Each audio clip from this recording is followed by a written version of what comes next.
Hello everyone, তোমরা সবাই কেমন আছো? আশা করি সবাই খুব ভালো আছো। আমিও খুব ভালো আছি। আমি পূজা তোমাদের সাথে শেয়ার করতে চলে এলাম আবারও একটা নতুন ব্লগ ভিডিও নিয়ে।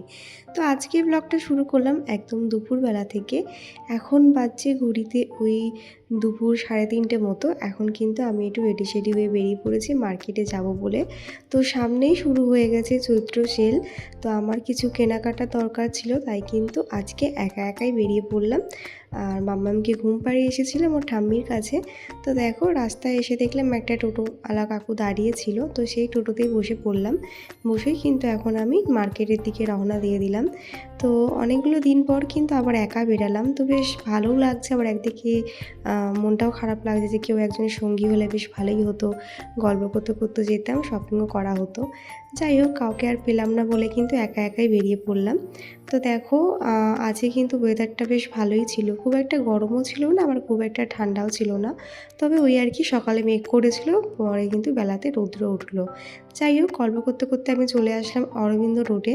আর যেহেতু আমি দুপুরবেলার টাইমটা এসেছিলাম, তাই কিন্তু একটু ফাঁকা পেয়েছিলাম। আর এবার থেকে ভেবেছি মার্কেটিং করতে আসলে এই টাইমটাতেই আসবো, এখন কিন্তু বেশ ফাঁকাই পাওয়া যায়। তো প্রথমেই মার্কেটিংটা শুরু করলাম আমার গপু সোনার জামা দিয়ে। তো যেহেতু সামনেই পয়লা বৈশাখ চলে আসলো, তাই কিন্তু গপু সোনার ড্রেস দিয়ে শুরু করলাম। তো এর আগে আমার মাম্মামের একটা ড্রেস কিনেছি, সেটা হচ্ছে অনলাইনে, সেটা তোমাদের সাথে পরে শেয়ার করব, যদিও এখনও অবধি সব কেনাকাটা হয়নি। তো এখানে এসে দেখলাম গপু সোনাদের বেশ ভালো ভালোই অনেক রকম ভ্যারাইটি ছিল ড্রেসে, তার থেকেই কিন্তু একটা আমি নিয়েছি। তো তোমরা গেস করো কোন কালারটা নিয়েছি। যাই হোক, এখন আর আমি বলছি না, যখন তোমাদের দেখাবো সব শপিং তখনই বলবো। তো আজকে কিন্তু আমি সব শপিং করতে আসিনি, আজকে জাস্ট চৈত্র সেলটা দেখতে এসেছি আর কিছু দরকারি জিনিস কিনতে এসেছি।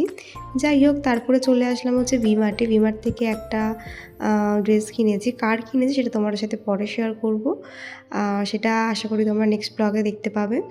তারপরে কিন্তু ভি-মার্ট থেকে বেরিয়ে আমি চলে আসলাম এম বাজারে। এম বাজারেও আর একটা ড্রেস কিনেছিলাম। তারপরে কিন্তু চলে আসলাম বাড়ির মার্কেটে। আর তারপর মনে পড়লো তোমার দাদাভাইয়ের একটা বাড়িতে ডেইলি ওয়েজের প্যান্টগুলো কেমন একটা হয়ে গেছে, তাই ওর জন্য একটা প্যান্ট কিনলাম। আর তারপরে চলে আসলাম হচ্ছে আমাদের চৈত্র সেলে আর কী বসেছে সেটা দেখার জন্য। তো পরে আরও একদিন আসবো। তো যাই হোক, সব শপিংয়ের শেষে কিন্তু চলে আসলাম একটু টেবিল ক্লথ, তারপরে হচ্ছে তোমার পিলো কভার, এইসবেরও একটা সেল দেয়, সেখানেই কিন্তু দেখতে চলে আসলাম। তো এসে দেখলাম এখানে কাকুটা বসেছে, সবে মাত্রই বসেছে, তার জন্য কিন্তু ফাঁকাও ছিল। তাই এখান থেকে কিন্তু দুখানা টেবিল ক্লথ নিয়ে নিলাম। একটা হচ্ছে ডাইনিং টেবিলের জন্য, আর একটা নিয়েছিলাম আমার সাইড কর্নার টেবিলের জন্য। তো চলো, আজকে ভিডিওটা এখানে শেষ করলাম, দেখা হচ্ছে নেক্সট ভিডিওতে, বাই।